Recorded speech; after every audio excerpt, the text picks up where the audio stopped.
Election কমিশনকে নির্দেশনা দিয়েছেন বাংলাদেশ জামায়াতে ইসলামীর রেজিস্ট্রেশন এবং অন্য যে সকল ইস্যু ইলেকশন কমিশনের সামনে আছে আসবে সেগুলো যেন দ্রুতই নিষ্পত্তি করেন।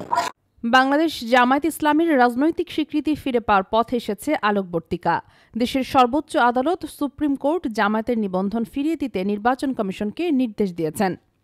সোমবার 1 জুন সকালে প্রধান বিচারপতি সৈয়দ রেফাত আহমেদের নেতৃত্বাধীন 4 সদস্যের আপিল বেঞ্চ ঐতিহাসিক রায় ঘোষণা করেন। এ রায়ে বলা হয়েছে, নিবন্ধনের বিষয়টি আইনি দৃষ্টিকোণ থেকে পুনর্বিবেচনা করতে হবে এবং জামায়াতের নির্বাচনী প্রতীক দাঁড়িপাল্লা সহ অন্যান্য বিষয়ে চূড়ান্ত সিদ্ধান্ত নেবে নির্বাচন কমিশন। 2013 সালের 1 আগস্ট একটি বিতর্কিত রিট মামলার মাধ্যমে জামায়াত ইসলামের নিবন্ধন বাতিল ঘোষণা করে হাইকোর্ট। এরপর 2018 সালের 7 ডিসেম্বর নির্বাচন কমিশন একটি প্রজ্ঞাপন জারি করে জামায়াতের নিবন্ধন বাতিল করে দেয়। এই দীর্ঘ সময় জুড়ে জামায়াত ছিল রাজনৈতিকভাবে কোণঠাসা, কিন্তু আদর্শ থেকে এক চুলও বিচ্যুত হয়নি।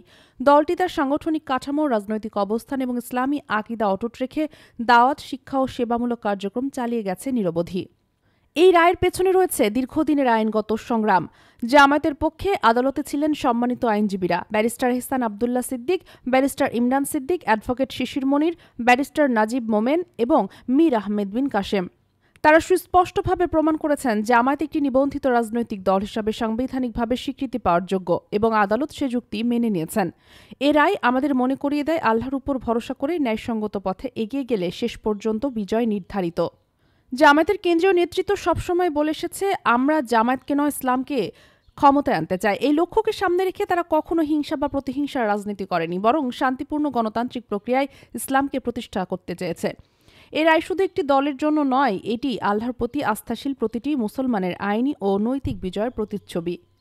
আপনারা দেখছেন দেশ জগৎ নিউজ।